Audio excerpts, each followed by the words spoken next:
Hi, this is Mr. Case, and this is 33.2b. 33.2b. We found that the communists and the nationalists in China were fighting for control of the mainland of China.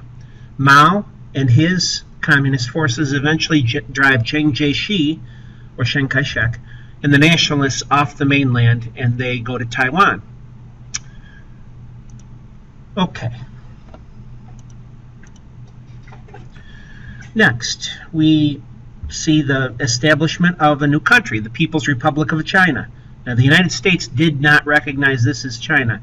They only recognized nationalist China, and they ignored 1 billion Chinese because they were communist from 1949 to roughly 1972. But the People's Republic of China was proclaimed by Mao in 1949. Was proclaimed by Mao in 1949. There was fear of world communist takeover.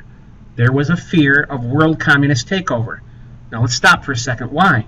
It's because the USSR becomes communist, Eastern Europe becomes communist, and now in 1949 you have a huge chunk of land and a huge chunk of humanity that becomes communist also.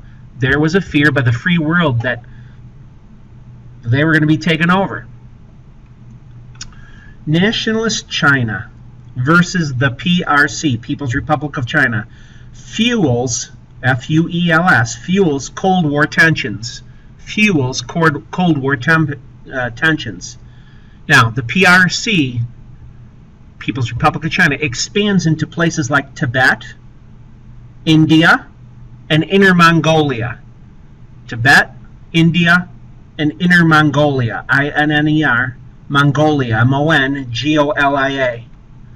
Mao tightens his control over the PRC. He tightens his control over the PRC. If there's anybody that rivals him for leadership, he's going to execute them or put them on work farms, almost like Stalin's gulags.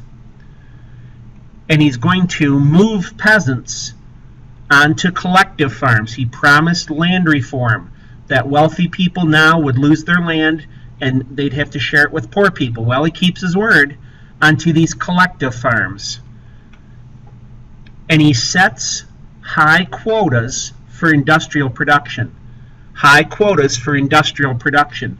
They need to make more steel so they can make weapons and they can make building blocks.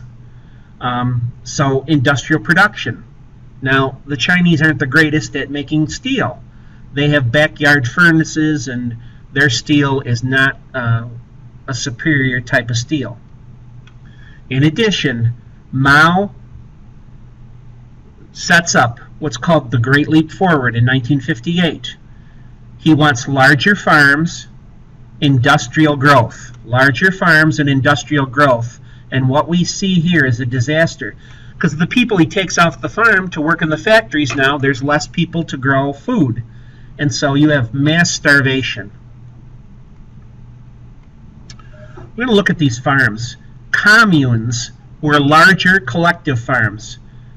Communes were larger collective farms. And to give you an idea of how big they were, their average size is about 15,000 acres. 15,000 acres, with about 25,000 people working on the farm. That's a lot of people. That's a lot of people. And there was no real incentive to work hard. No incentive to work harder led to low production. No incentive to work harder led to low production. Why am I working hard? I don't get paid any more than if I worked just like I am. And so later on you see crop failures caused by famine. Crop failures are caused by famine. And you have 20 million deaths.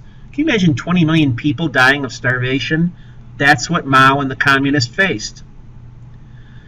In addition to the Great Leap Forward, you see things like the Red Guards.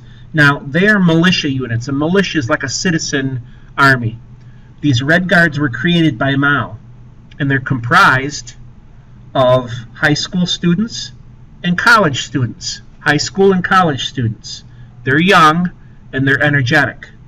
And their job was to The Red Guards was to stamp out inequality of workers and peasants. Inequality of workers and peasants during this time called the Cultural Revolution. See, by this time in the early 70s, 60s and 70s, Mao was concerned that since 1949, we have a new generation of kids now who have never experienced revolution, so let's stir things up. So the Red Guards were to stamp out inequality of workers and peasants. Here, the life of the mind is considered useless and dangerous. The life of the mind is considered useless and dangerous. Mao doesn't want people who can think for themselves. He values people who can work hard.